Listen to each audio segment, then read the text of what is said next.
1. Let me set the scene.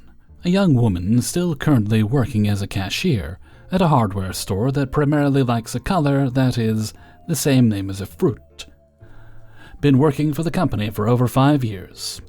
And on one particular day happens to have a family go through their line. This is a family of middle-aged gentlemen and a middle-aged woman with their 2 children, 1 boy, 1 girl.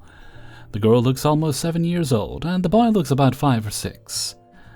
The cashier starts ringing up the items just as usual, as they've been trained to do, and the gentleman decided to ask if the wooden trestles that he has, that has literally a small chip out of it, not even an inch, if he could get a discount on it. To appease the gentleman, the cashier offered 10% off, because they have a lot more trellises, if the man would like to get a different one instead. Because it is a very small chip. The gentleman tries to haggle and tries to get 30% off. The cashier is firm in their decision and says 10%. The gentleman made a remark that he would be able to get that 10% with a military discount. As this is continuing on this entire time, there's another associate just standing there watching, because they're waiting to help load the 3 carts. As the cashier nears toward the end of the cart, the gentleman tries to chat up the other associate, that it's a shame that he can't get more discounts, that he has spent thousands and thousands of dollars, and he should get more of a discount. The cashier then resumes on scanning the rest of the 3 carts. During this time, the little girl will go and decide that she will voice her opinion to her mother quite loudly, and say that the cashier was being rude and being mean because they were not allowing the gentleman to have the discount that they wanted. Once the cashier was on the second cart, the mother then took the 2 children out of the store so that they would no longer continue to call the cashier mean. The cashier has mentioned nothing about the child and the rudeness. The gentleman tried to have it where there was more items for discounts, such as a broken bag of soil and 2 bags of rocks that have only 2 tiny holes. The cashier says that for the soil bag they could do half off since it is quite a big hole, where the bag is almost ripped in half, but they can only do 20% on the bags of rocks.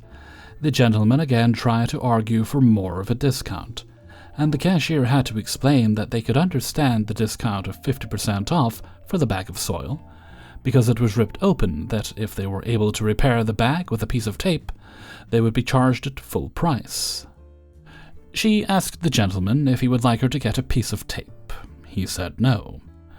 And finally, right before the vigilant cashier hits the total button, he attempts one more time to get more discounts. Instead, the cashier hits the total button and lets them know what the total is. Once the customer, after complaining a bit, pays the cashier wishes them to have a nice day with a smile on their face. Once the 3 carts are rolled away, the cashier has a breath to wonder, what the hell? 2. I've worked at a luxury retail store since April. A while ago, my AM and GM pulled me into the very small office without telling me beforehand and said I wasn't making good eye contact with guests and seemed overstimulated.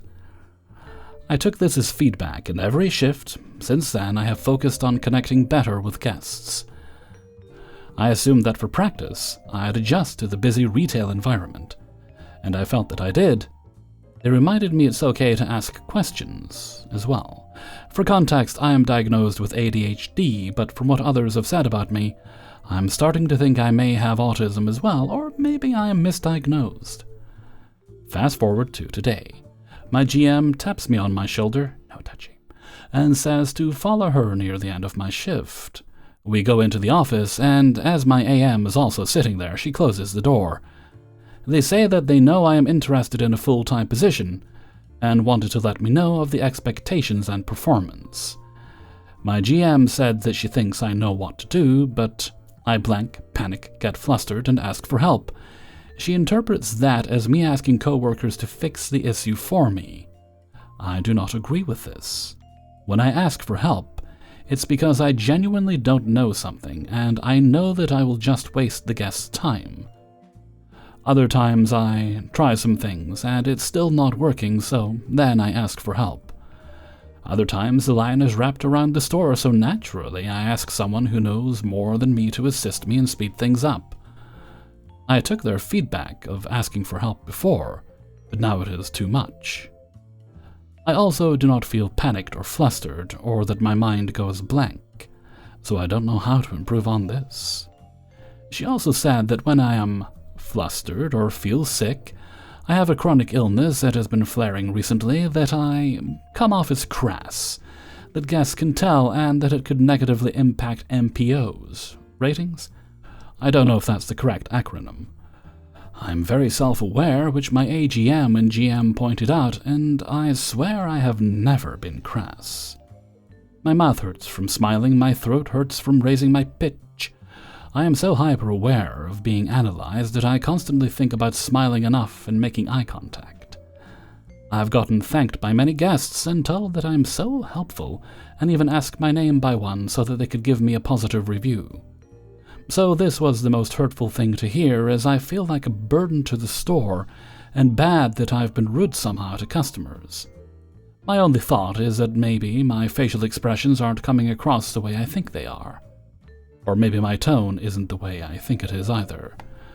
They also said that they asked other team members about my performance, and they all responded something like, well, she's doing better. It upsets me to know that everyone else has a meh opinion of me, and I feel like I'm being nitpicked, and I can't even for a second drop my smile. And now I have to worry about asking for help too much, being crass, etc. Today I felt so sick, almost on the verge of throwing up. I didn't even have a second to sip my water. The line was constantly wrapped around the store. I stood there for 5 hours with one 10-minute break. I knew that I probably looked a little sick, as I am very self-aware. But I was never crass to anyone. I didn't want to talk back to them, so I just nodded. My AM ended things 7 minutes after I was supposed to clock out by saying I'm a valued member of the team, bright and funny, but it doesn't come across that way on the floor all of the time. She suggested that I self-soothe more and message her with things I need, so she can make an action plan. Also, everything they've said is in my development log, which I'm sure is all negative from these 2 meetings. Alfreezer's note: have a think and decide whether or not retail is really what you want to do. We all need money, but does retail fulfill you? Is that where you see yourself building a career? If not, divert your energy toward something else. Your managers sound very catty and gossipy based on how you've described it.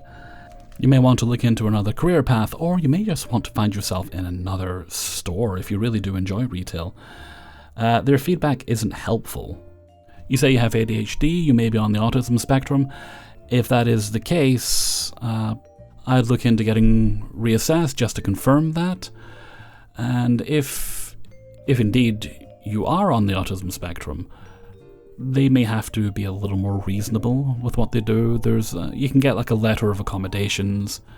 Essentially, it could even just be something as simple as they be less demanding with asking you to smile like the Cheshire Cat all the time. Or just be more understanding of your situation, because you're doing the job to the best of your ability, and you say the customers seem happy, but they seem very determined not to see that. Best of luck with it, and I hope wherever you land, it's somewhere that makes you very, very happy. 3. A little over a month ago, I started a new job as a retail worker at a gas station.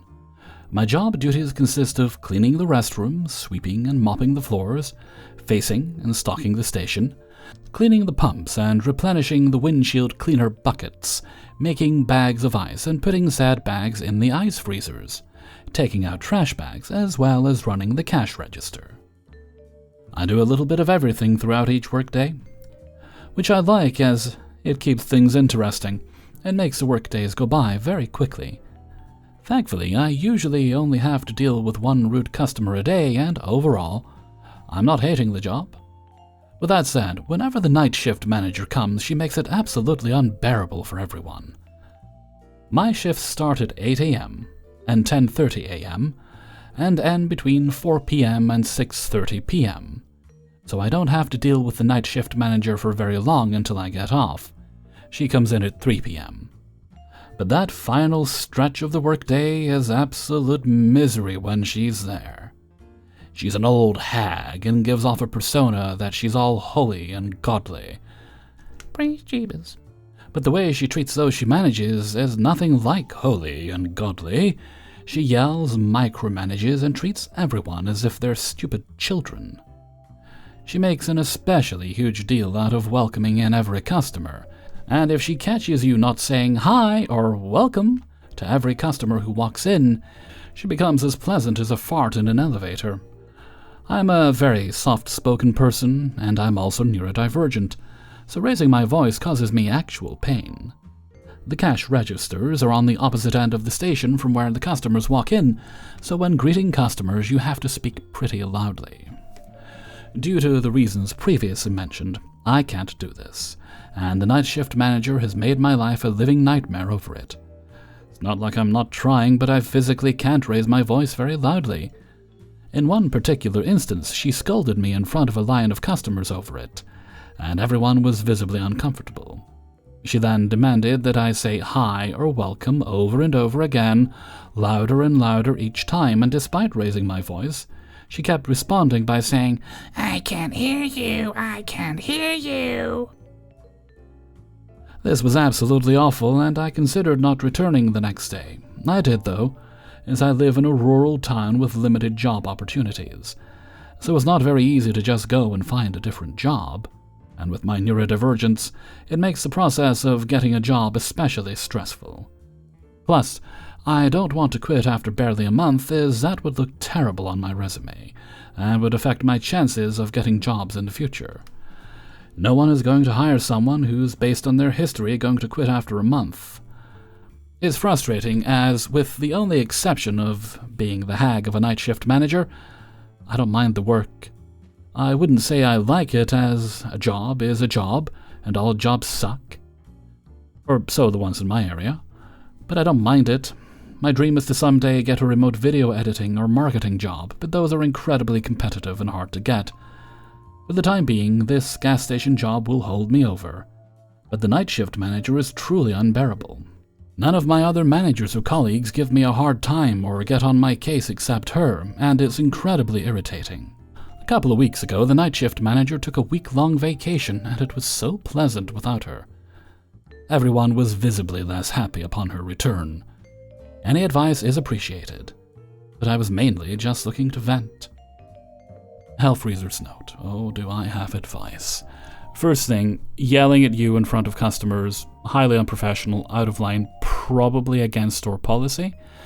And as far as her forcing you to repeat those lines over and over again to her satisfaction, unreasonable. It's definitely a punishment. It's not her place to give out punishments. I'd look into contacting HR, definitely. I believe people in the Reddit comments suggested that. As I mentioned to the person in the last story, accommodations can be made if you're neurodivergent. I would definitely also look for other work, and as soon as you get another job, quit. The great thing about resumes is you can leave something off and it doesn't matter. It's entirely up to you what you put in your resume. I mean, some people just make stuff up, so I don't think it's really a problem to leave something you actually did out. But definitely look into getting accommodations, and I would speak to HR. Good luck, and I hope your job situation improves. 4. I get so stressed and full of rage every day while working self-checkout that I started having nightmares about it.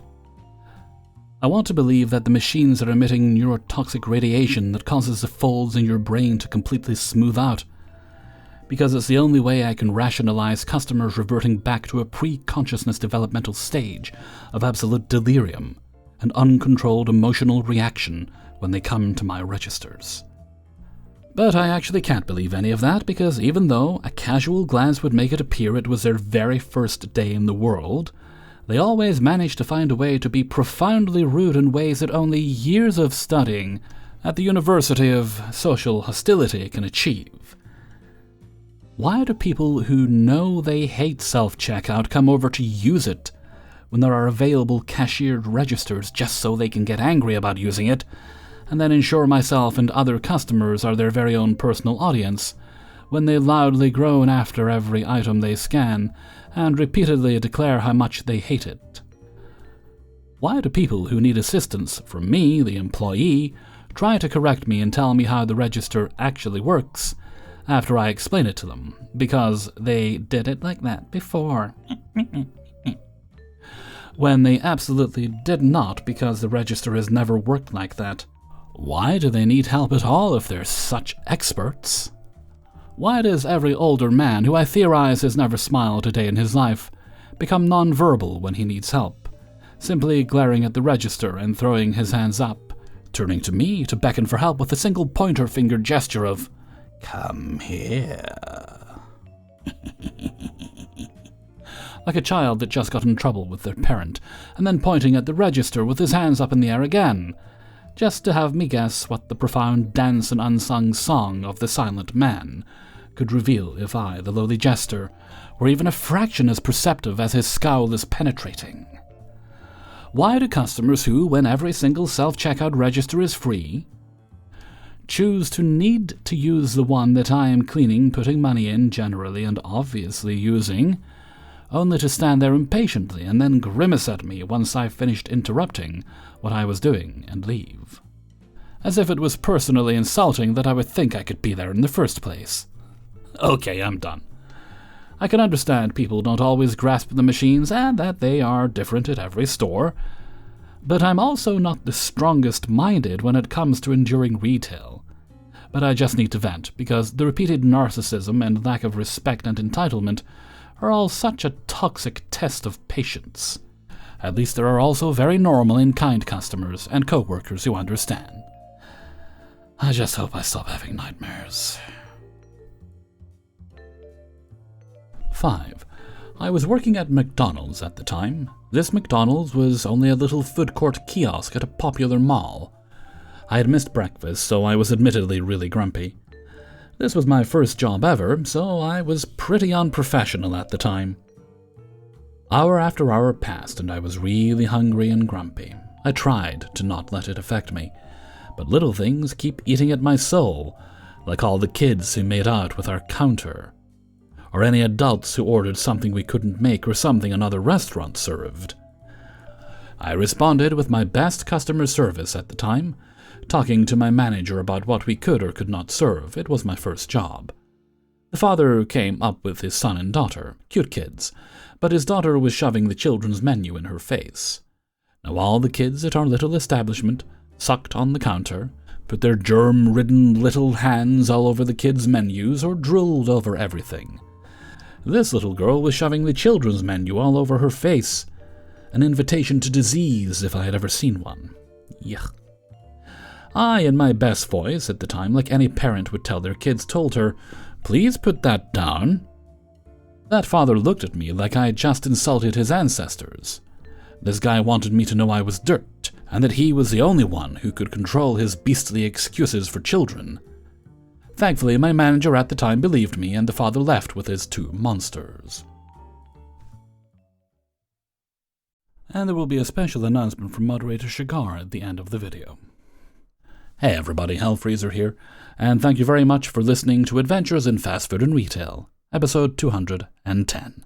And thank you very much to everybody who allowed me to use their stories in this video. Before you go, hit the like button please, and share the video with friends and family. And if you'd like to get all the videos early, you can get them on the Monday, all at once, by supporting me on my Patreon page, which is linked for you in the description. Just support me there for as little as $1 or more a month. You'll also find links in the description to the Hellfreezer merchandise store on Teespring, as well as the Hellfreezer Discord. And if you'd like to leave a one-off tip for this video, you can do that by clicking on the heart with the $sign underneath the video player. Not required, and never required, but I very much appreciate the help. Alright, no other business today, so let's move right along to Hellfreezer's question of the day. And today's question is: Are you, or are you going to, because this will be up the week after, do anything to celebrate 4th of July? Now, obviously this is very much something for the Americans, although I might be celebrating on the 4th of July. We'll see how the election in the UK goes. Although I did jokingly say to my partner Jack that, oh, I'm going to get hot dogs and apple pie and root beer to celebrate the customs of your people, but I really gave myself a craving for all those things. So I'm going to, once I vote on Thursday, I'm going to have to take a little wander into town and see if I can, well, I'm sure I can get hot dogs and apple pie. I'm not sure about the root beer, but I know some places used to sell it. So fingers crossed that I can find a nice root beer. Why don't you let me know what your answers are and what your plans are? And even if you're not American, are you doing something fun on that day? In a comment below. And before we go, let's have the answer of the day from a previous video. And this is from Fast Food and Retail 208 and comes from Maris. I don't always say it this way, but comfortable. I find saying comfortable a bit strange, but I do flip-flop between my pronunciation of it, between the two. I do too, actually. It just depends on how precise I'm trying to be. Thank you very much for your answer, Maris. And with that, I'm gonna head off for now. So until the next time. Till the next time? What? What are you saying? So until next time, thank you very much for listening, and take very good care of yourselves. And now a special announcement from Moderator Shigar. This is a special dedication to my partner, Ashley. You have known me for a bit over 5 years, and ever since we have known each other, you have been very kind and supportive of me. Had I known you would end up being my partner, I probably would not have believed this. While this is belated and my fault, I still wanted to tell you that I'm always going to be proud of you. And this year has been truly amazing, having you as my person and my partner. We have talked literally every single day since we started dating. Even before that, we have shared deep personal feelings, fears, joys, aspirations, and other feelings with each other. And I hope the rest of our lives together is even more better than what we have had before. I want to wish you a very special happy anniversary to a very amazing partner, friend, and companion. I'll always be proud of you, even if you don't see it yourself. And hopefully that does change. Thank you for believing in me, even if it was just as a friend.